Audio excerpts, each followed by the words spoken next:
longer. Yes. Wonderful. All right. Hello, everybody. Welcome and thank you for coming to Survivor's Son. It is my pleasure to introduce Erland Zygmuntowicz. Oh, good job.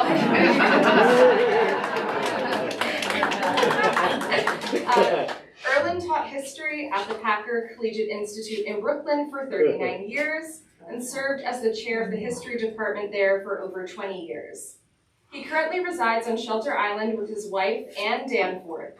Tonight, he will share the story of his mother, Itka Zygmuntowicz, before, during, and after the Holocaust. And as well, we have this wonderful book, Remember My Child, by Itka. We have copies over here for sale. Again, Erland will sign them. And we do have a copy in the library circulation. It is currently has been taken out by a patron, so we do not have it here, but we do have it in circulation if you ever want to take it out. All right, so thank you again. And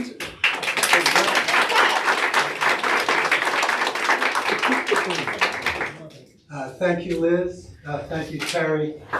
You guys are incredibly supportive and welcoming and well organized, and whatever will have contributed hugely to the quality, I hope, the quality of this. I'll have to do my part. And I also want to thank everyone for coming. It's very buoying to, it's a Shelter Island metaphor, to be with so many friends in familiar places. Thank you very much. This is a hard story to tell, and your presence, the familiarity will help. I want to speak today about my mother's experience during the Holocaust, but not just during. She always insisted on telling her story before, during, and after. Her name was Itka Zygmuntowicz, and she used to tell her story widely. This is at my school, Packer. She's talking to students there. Itka was 13 years old when Hitler invaded Poland, and 13. The smaller one. Yes, she's the little one, on your right. Itka was 13 years old when Hitler invaded Poland and World War II began. She lived in the town of Ciechanów, Poland, with her mother Simo and her father Elia. I'm actually named after Elia. As well as her grandmother Chaya Sura Zebrak, and her two younger siblings, Srulik and Zisel. I don't think it's a cigarette. I'm not sure what it is. It's a different time. Itka grew up in a loving home, rooted in Orthodox Jewish belief with strong moral foundations. She was taught a love of Yiddish music and literature. Itka attended school and dreamed of becoming a writer one day. That's Itka, and the only reason we have this photograph is that her teacher went to Palestine in the 1930s. Most of her images and all of her family were destroyed. Itka attended school and dreamed of becoming a writer one day. But Hitler's dreams would become Itka's nightmare. But it was the lessons of her childhood that helped her to survive the Holocaust. One day, when Itka was a little girl, a beggar came to the house. Her grandmother asked her to bring the pushka, a charity box. Her grandmother put some coins in her hand to give to the beggar. Itka said, "Grandmother, so much money."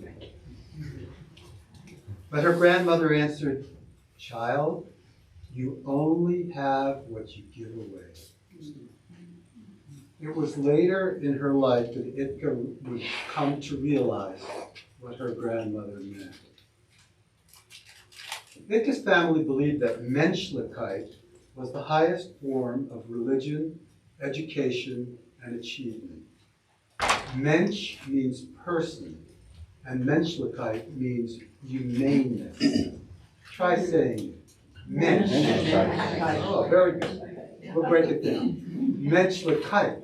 Menschlichkeit. Excellent. Whenever Itka did something that didn't meet the standards of menschlichkeit, her parents and grandmother would say, Yitkala, that's affectionate for Itka. That is not menschlich. Eventually, Itka started to measure her own behavior by the yardstick of menschlichkeit, of humaneness. In Poland, there was discrimination against Jews. Itka's first painful experience of anti-Semitism came when she was 12 years old. She was walking home from school when she saw a group of non-Jewish children who looked at her angrily. She didn't know them. They didn't know her. She got scared and tried to run, but a circle of tormentors closed in on her. She could feel punches coming from all directions, accompanied by angry insults and anti-Semitic shouts. When they finally let her go, she cried bitterly. Tears not only of physical pain, but of emotional pain too. As she struggled home, she felt horrible. Why do they hate me? How can you hate someone you don't even know? She could not understand. When she got home, her mother asked, "Why are you crying?" Her mother took Itka in her arms and comforted her. Then her mother asked her, "What did you do, my child? What did you do?" And Itka said, "Nothing." Her mother responded reassuringly and said, "You have nothing to cry about, because your menschlichkeit does not depend on how others treat you, but on how you treat others." Itka never forgot that. On September 1st, 1939, there was silence. Planes were flying overhead, and people were running. Itka's entire family left their home to hide in a bunker in a large building. It was hard for Itka to understand how her mother could read, recite poems, and tell stories in the bunker. It was so frightening, but her mother tried to make it as normal as possible there. The Nazis began to tighten the rules. They restricted travel, arrested leaders, forbade Jews from going to school, and required them to wear the Star of David. Itka wore one star on the front and one star on the back of her clothing. Jews were not allowed to walk on the pavement, only in the gutter. The Nazis considered Jews subhuman, and they were not allowed any social interaction with the Germans. There were curfews that forbade movement after dark. One night a peddler came into the neighborhood selling his wares. It was after curfew, but people were out, and a Jewish man named Kalpas bought some merchandise from this unknown peddler. Itka's mother, fearing that they would all be arrested, invited everyone to come into her house. Later, the peddler returned with Nazi soldiers who arrested Itka and her mother and took them to Gestapo headquarters. There they were interrogated and tortured, but they did not reveal the name of Kalpas, who had bought merchandise after curfew from the peddler. For Itka, this was a test of her menschlichkeit and the beginning of her spiritual resistance. They wanted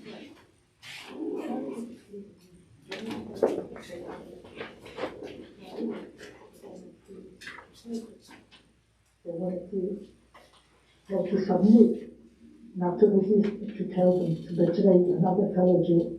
My mother was determined not. And after a long time, screaming and screaming and screaming, that was tearing her heart, became completely silent. And that's when my heart almost stopped beating. Because while she was screaming, at least I had a sign that she's alive. But after it got silent, I no longer knew that I might be still alive or not. After what looked to me like an eternity, but actuality wasn't so long, the door swung open. And two Gestapos, one was holding her under the armpit, the other armpit, dragging her across the floor. She was beaten horribly. And as they took her out, they took me in, that she should see. And I didn't know if she's still conscious or not, and I looked at her. And just with her face, she gave my side. Not to tell. At that moment, I couldn't understand. I was too young. Why would she allow herself to be so beaten and even maybe killed? To protect a stranger, practically. Cactus was just an acquaintance. We just knew who he is because I went to school there. And now they take me and she's going to let them beat me. I couldn't understand. Maybe she forgive. But I knew that I have to, that this is an important moment, and I wasn't completely dumb. And understood, started to realize maybe she must have a good reason. So they took me in, and I was next in line in the week. For what I've later found out, how they beat my mother, though it was severe, was nothing in comparison how they beat her. And I didn't say.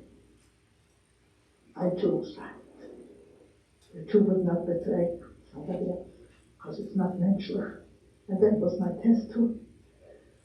So I didn't say, and after I was beaten, and they saw that neither my mother, even though she heard me screaming, she didn't tell, and I didn't tell.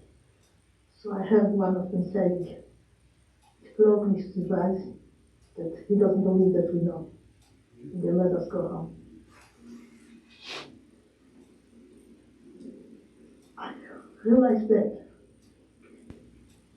was my mother's and my test of menschlichkeit. And that was the first time I learned about spiritual resistance. That you don't have to take just a gun, that there's something else.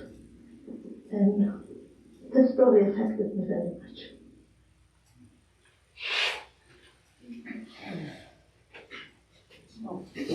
More tests awaited Itka in the not-too-distant future. The family was forced to leave their home and were confined to a ghetto. In November 1942, they were packed into a boxcar and transported to the concentration camp Auschwitz-Birkenau. When Itka and her family arrived at the gates of Auschwitz, with its cynical sign, Arbeit macht frei, work makes free, officers and medical doctors were sorting people into two groups. One group to go to the gas chamber immediately, and the other group to be worked and starved to death.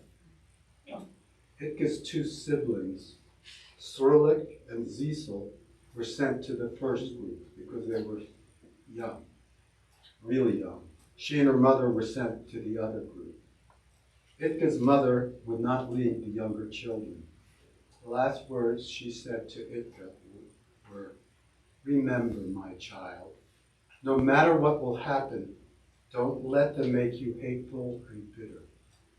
Don't let them destroy you." They took away my little brother Sulik, my little sister Zisel. My mother and I were sent to decide to go to the camp.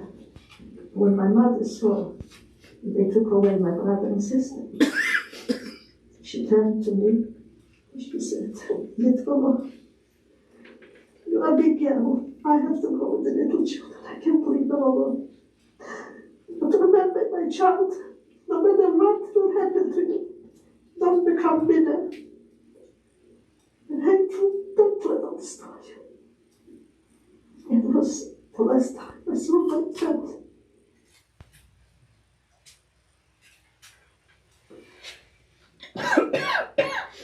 Itka never saw her family again, but she always remembered her mother's last words to her.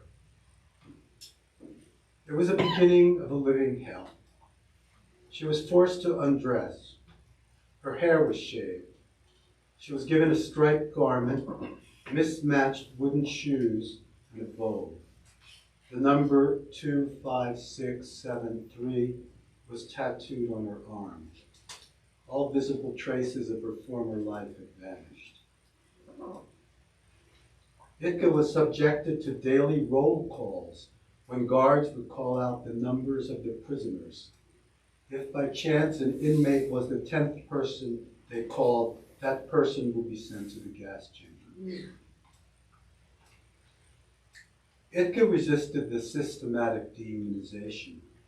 Whenever her number was called, and you would have to say your number, under her breath, she would say, "I am Itka."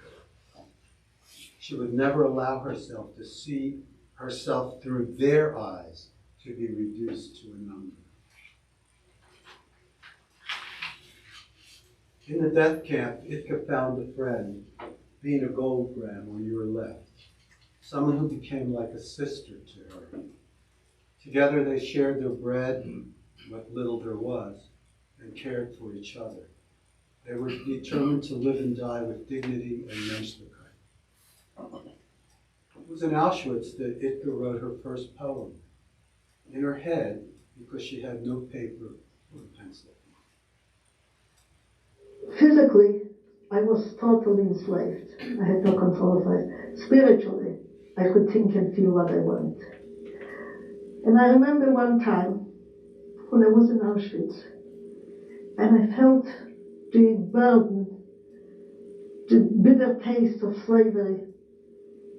And I felt, oh, if I would have a pencil and paper now, I would write a poem, but there was no pencil and paper. I told you my earthly possessions was, well, a wall and the bowl, the novel from which we got the soup. So I wrote a poem in my head. And when I was liberated, I came here to America. Of course, I couldn't speak a word of English. It was constant adjusting from one to the other. So that was among my first poems, and I would like to share it. I feel like a bird with clipped wings, tied to this earth by invisible strings, chained to a destiny I did not choose. I feel like a prisoner that cannot break loose. I look at the sky with a heavy sigh, but my wings have been clipped, and I can no longer fly. And then I realized that the concept of freedom is a bird in flight, and not in a bird in a cage. And I pledged to myself, I'll get out. I will never use brute force. I will never try to force somebody to do something, but neither will I allow other people to do it. I understood the concept of freedom. I understood what my forefathers, what the Jews in Egypt, the Israelites in Egypt must have felt like. And I realized that there is no substitute for personal experience, from knowledge derived from personal experience. I realized then that nothing in the world, no textbook, no professor, not the best college, could teach me what my experience taught me, because I got to know myself, who I am, how much I could endure, how much I could understand, how much I could feel, and what I became.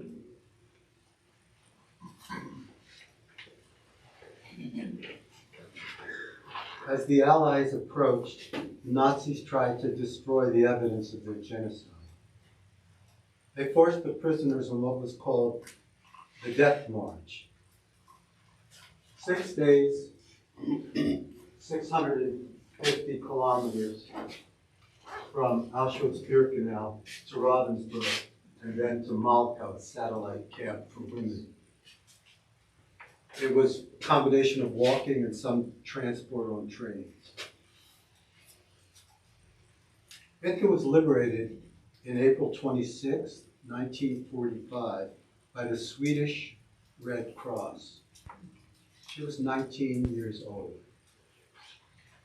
Itka was barely alive, bald, like a skeleton in a tattered camp dress. In her own words, homeless, stateless, penniless, orphaned, and bereaved. That's my mother after a little time in a displaced persons camp, where other survivors liberated by the Red Cross were taken. At this point, Terry's going to read a poem by my mother, which is written years later, kind of reflecting on some of the experience that I've just shared with you. Yes. A world that vanished, just like a leaf tossed to the wind, separated from its branch and tree, not belonging anymore, liberated but not free. Carrying the pain of separation, memories so painful yet dear, memories of a world that used to be, a world that is no longer here. I still see the Sabbath candles and my mother's gentle face, my father chanting the prayers, and my grandmother in her white shawl of lace. I see my little brother and sister, so young and so full of cheer, not yet understanding prejudice and hatred, but sensing uncertainty and fear. The Nazi boots are marching, my world was terror-filled, the holy scriptures burning, children starved, tortured, and killed. The ghettos closing us in, what could possibly be in store? My world grows smaller and smaller, nothing is like it was before. The freight trains are taking us on a journey. For most, it is their last ride. My brothers and sisters are burning, there are no more places to hide. Hitler's final solution is sealed, trapping my family in a world of hell. I am amazed that I have survived the story of the Holocaust to tell. Thank you, Terry. Itka realized that the only way to combat evil is to do good. The only way to combat death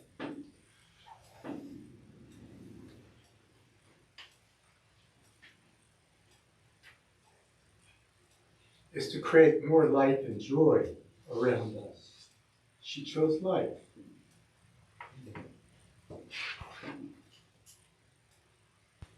In Sweden, Itka met my father, Erland Zygmuntowicz, who had also survived the Holocaust. They were married in a double wedding with Itka's best friend, Vina, with whom she had survived the Holocaust.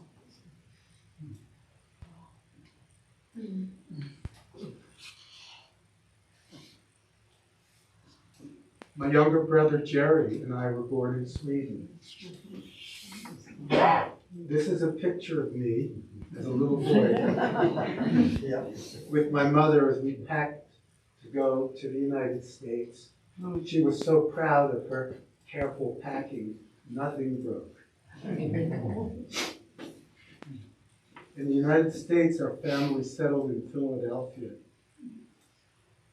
And later, my two other brothers, Sam, that's the youngest right there. That's Jerry on that side. And Michael, the youngest in this bar mitzvah picture from my brother Sam. That was the whole style. My father worked in factories until he saved enough money to open his own laundry business. If you ask me sometime, I'll sing you my song, I'm the Laundry Man. Itka managed our home, created beauty, and guided us morally. She taught us menschlichkeit and helped us to become good people. My parents were happily married for 51 years. This is a picture of their 50th wedding anniversary. They had 4 sons, 6 grandchildren, and 3 great-grandchildren so far.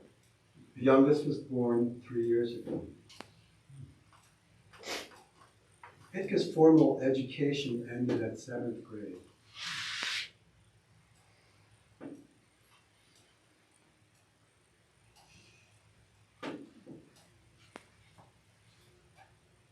But she never stopped learning.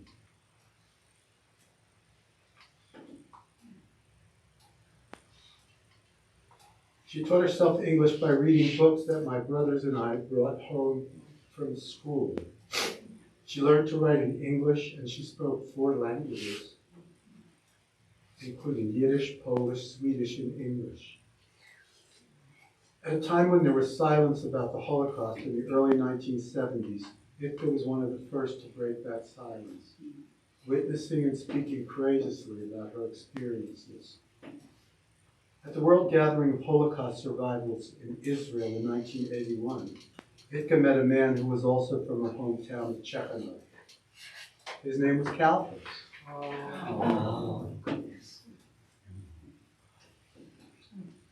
He was the son of the man that Itka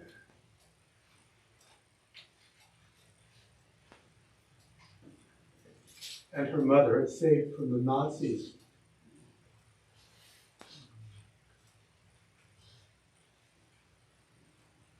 Through their resistance to torture.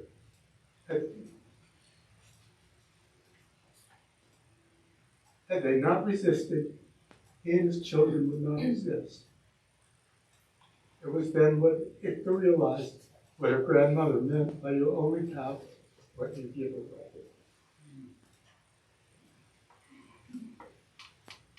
My mother, Itka, gave away her story to thousands of people in schools, synagogues, and other gatherings. She wrote poetry, she wrote her memoir, and she appeared in documentaries. She was widely recognized for her contributions to Holocaust education. Aided by her mother's message at the gates of Auschwitz, Itka decided not to let hatred and bitterness destroy her. I love that picture. She embraced life and people. While part of her would always mourn, she sang, she danced, she joked, she celebrated, and she loved. She used to sing, and I won't do justice to her beautiful voice. Don't spare a hug, kiss, or a smile. Remember, we are here just for a while. My mother taught that we have choices, individual choices, and that observing menschlichkeit meant honoring the sanctity of life. My mom lived to be 94 years old. And now I want to hear your question.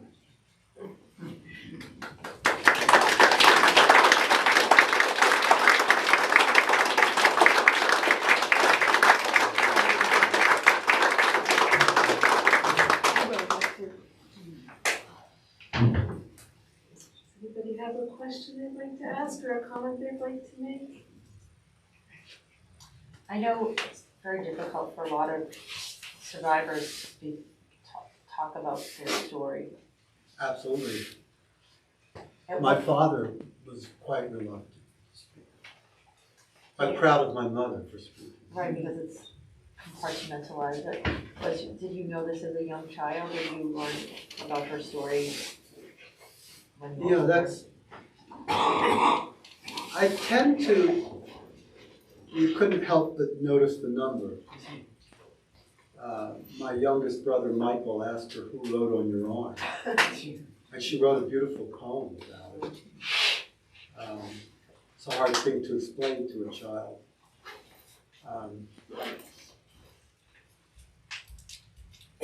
I also knew she had an accent, and when I went to school, I'm trying to fit in, be a little American guy.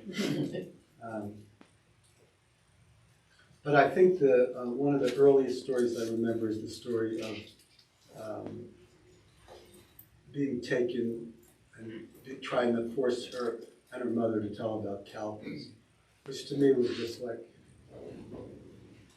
her mother was just such a heroine.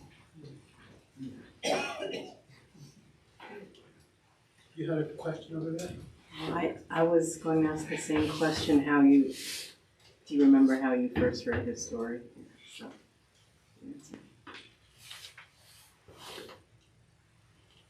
I guess that's the answer. Did you Yes. ever return to Auschwitz or her home in Poland? You know, I haven't. It's been something that's in the back of my mind to do. Your mother. Oh, my mother. Oh, well, actually, there's a couple of stories about that. In the 1990s, she went on the March of the Living.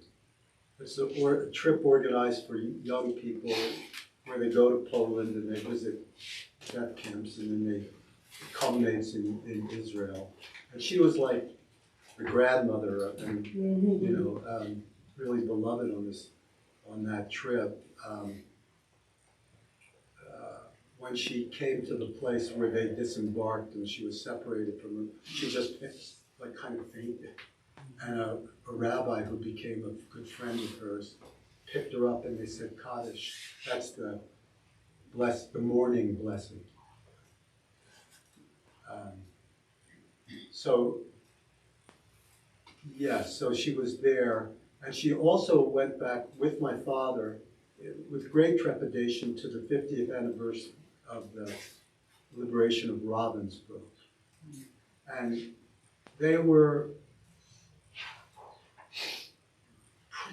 pleasantly surprised by the warmth of the welcome from the young Germans that they mentioned. And my father said that Hitler's Enkelkinder, his grandchildren, he'd be turning over in his grave to see them pushing an older Jew in a wheelchair.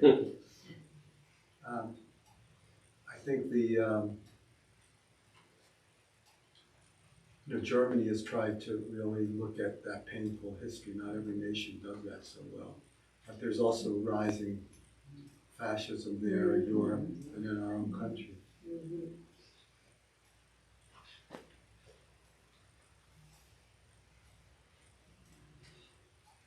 Yes. I'm wondering how you use your mother's philosophy to deal with what's happening today. That's complicated. I think to make it simple in a complicated situation, there's a lot happening all over the world. But menschlichkeit is about the dignity of every human being and the value of every life. And I spoke with a woman from the UN who helps organize International Holocaust Remembrance Day. What's the point if we don't realize that human beings have the capacity to dehumanize each other? No one's got a monopoly on that, or is exempt from it. And it's something we have to really push back on all the time. And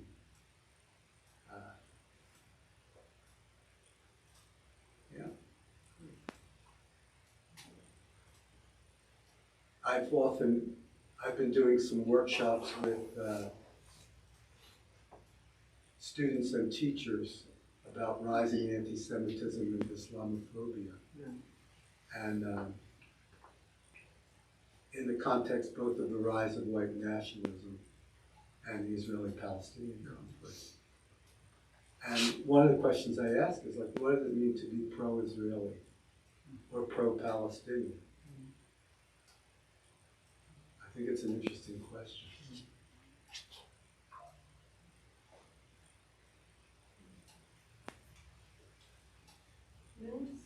Erland, you have a little addition at the end of your script that I think was interesting about where do you come from. Can you do that? This one? No. I might have something that you don't have. This is sort of to your point of your question. When my mom used to talk to students, she would ask the kids, I bet I know where you come from. And I said, well, where do you come from? Where do you come from? I say we all come from the same place. My mother used to say we all from our mother's wombs, right?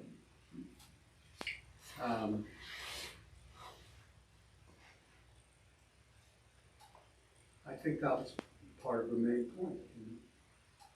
We're all part of this human family, and we have to really keep that in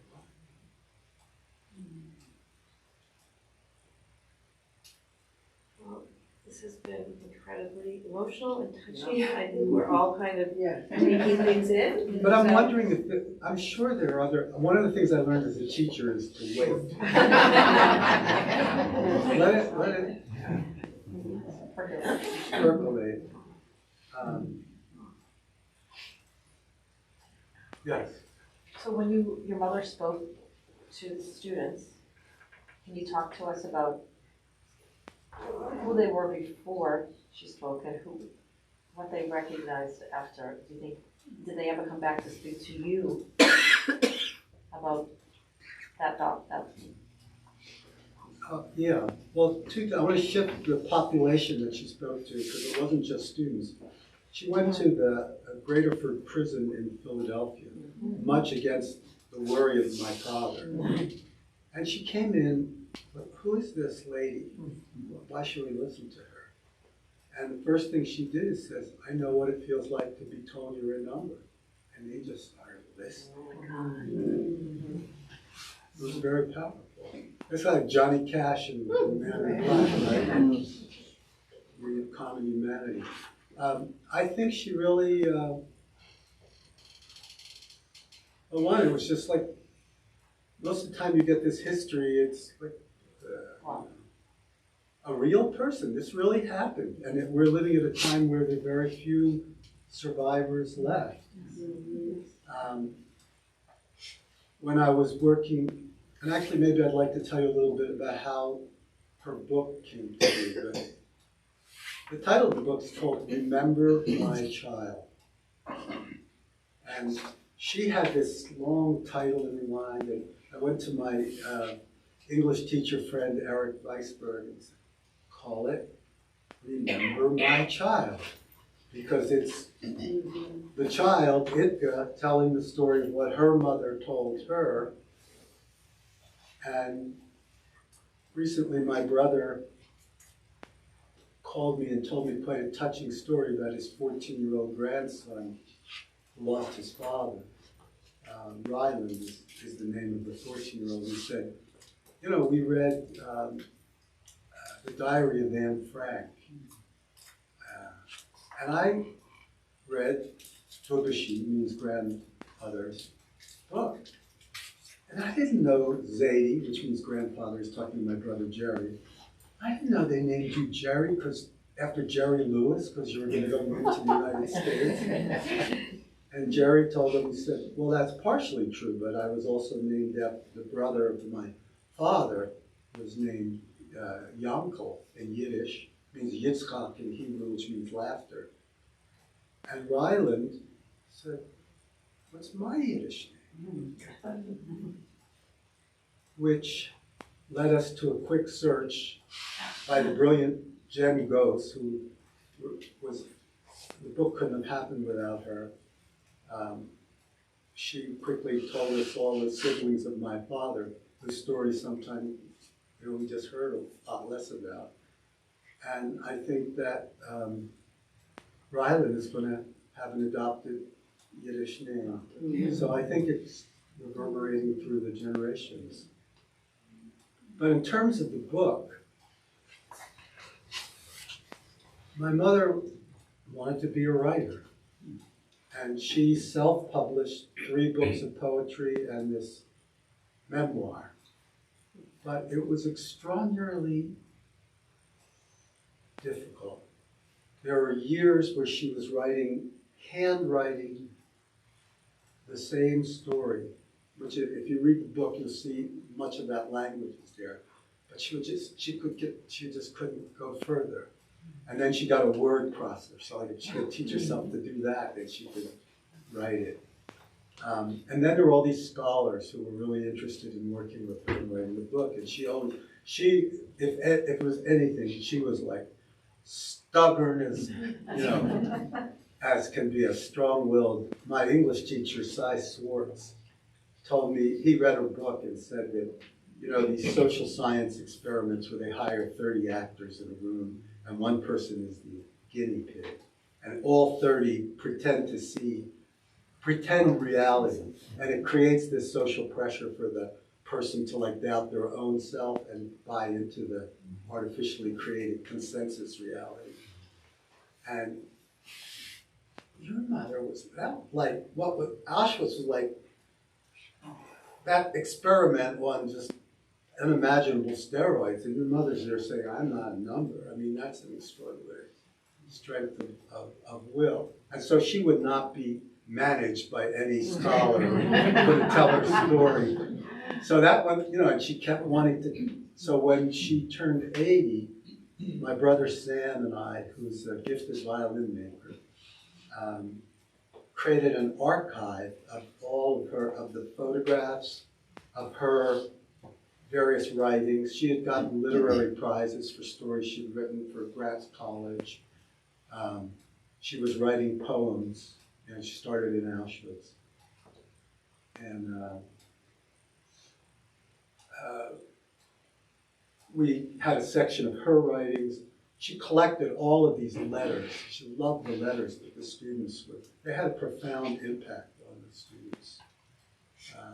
And so those were all there, plus what other people had written, like what they published in newspapers. I said, Mom, someday this will help with the book. And so she was nearing 90. She was, nearing 90 when Jennifer Gose, who was a graduate student in Holocaust studies, answered an ad. And they hit it off. And I think there were 4 years of interviews, Jennifer writing stuff, my mother looking at it, and then Jennifer told me, it was just like, shh. And so I started to take more of a role in that. Ann Danforth, who was an indefatigable manager, gave very common sense kind of feedback on what was going on. My brother Sam became the photo guy. We did a whole thing where Jennifer's friend had a cover that she wanted for the front cover of it, and it was, it wasn't bad, and it went back and forth. And once we took it to the self-publishing at Rand McNally, they said they had this like professional template, and it was just, well, it was professional. So we went with that. There was a whole the short paragraph that is like the make or break it. We're going to read something. Is it interesting?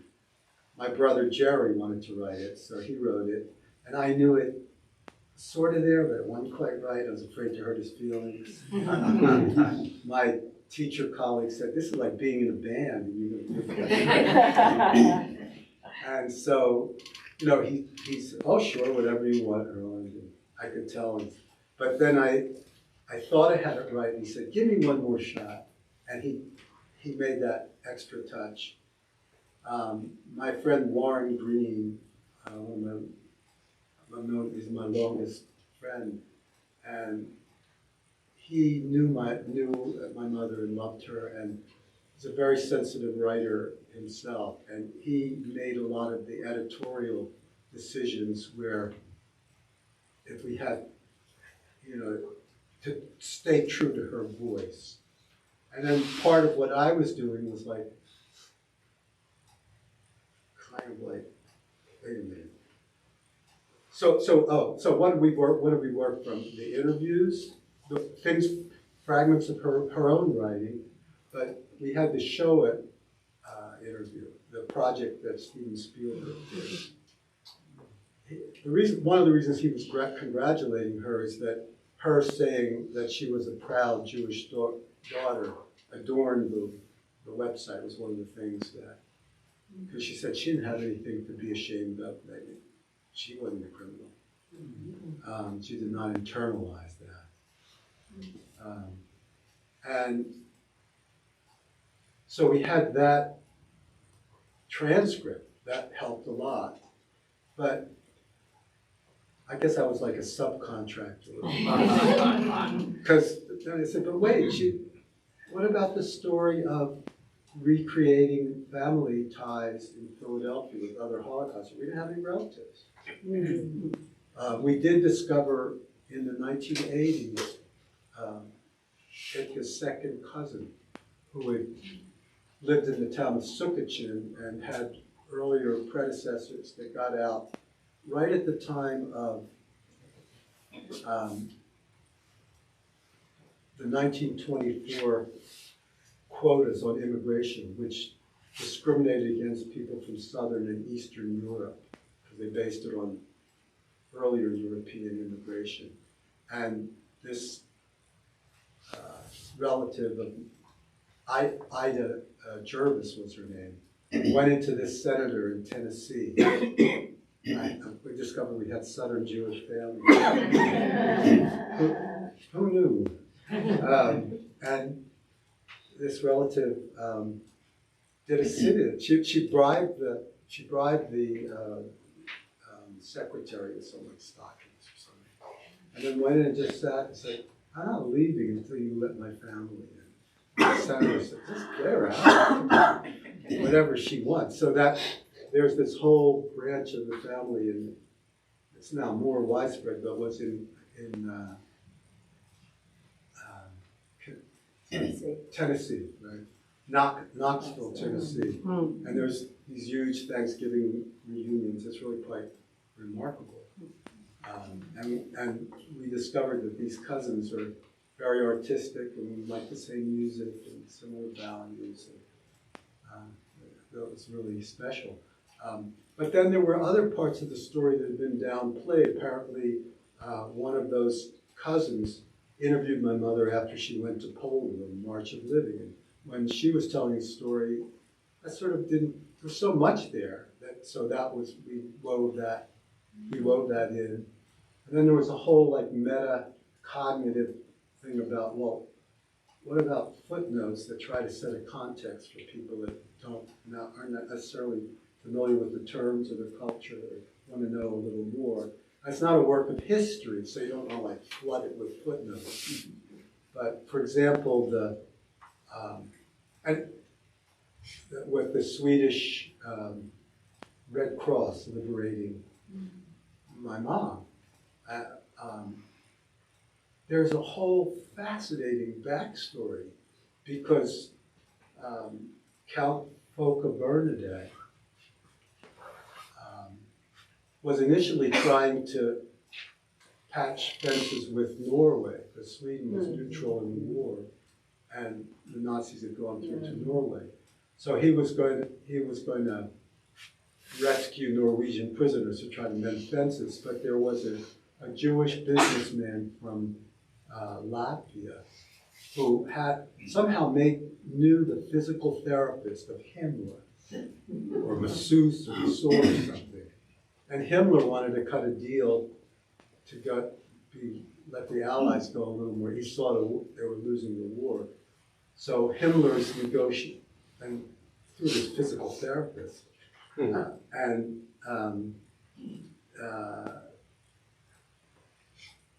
Zorch, I think was the name of the Latvian.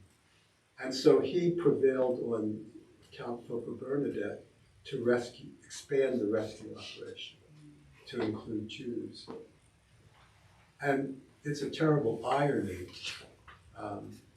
that Folke Bernadette became the High Commissioner of United Refugees, UN Commissioner of Refugees, and helped develop the partition plan in 1948. And he was assassinated by the Irgun. My mom had a picture of her with Barbara Harry, who was the personal secretary, who was next to Count Folke Bernadette when he was in an open car and was shot. And they're embracing in this picture. Anyway, when you're trying to write a footnote, Yeah. Do you think that your interest in history grew from your mother's history? That you became a historian? well, in part, I would say that my commitment to human rights grew not just out of their story, but the way they process their story. My mom always said you can't choose your circumstances, but you can choose how you respond to your circumstances. And she really could have been I mean, she was a proud Jewish daughter. One of the stories, the story I told you today is very condensed. It was actually written with my wife's sage advice for 8th graders.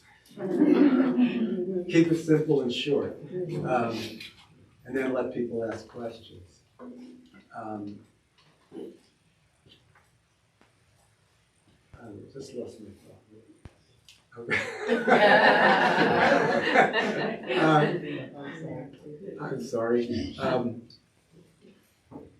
Did your mother's story affect your interest in history? That's it. Thank you. Yeah. So,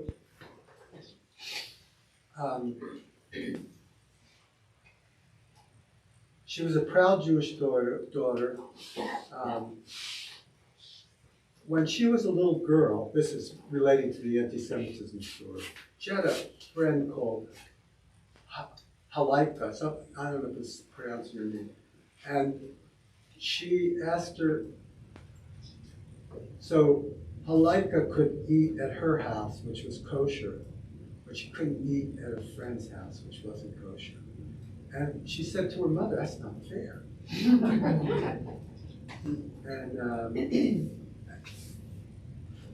And her mother said, well, you don't have the same birthday as Itka, do you?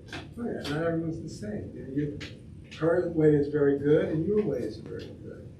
So she was really rooted, and I think really deeply rooted in a spiritual tradition in Judaism, that she was blessed to have parents and that grandmother.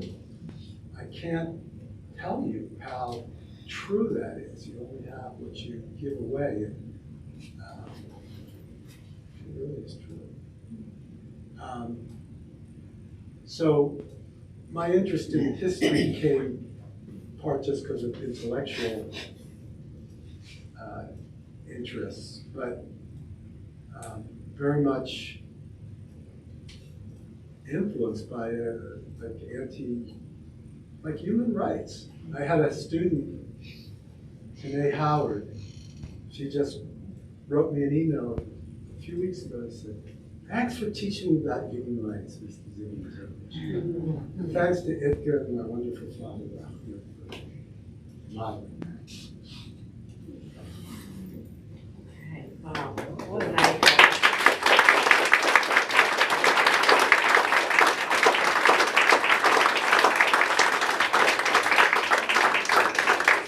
Erland's not going to get out of here very quickly, but we're going to go ahead and bring him over here, and I'm sure he's going to be flooded with everybody wanting to ask him questions. And, We have tissues. we have tissues. We needed them. So. Thanks for coming. We're not going to get over there.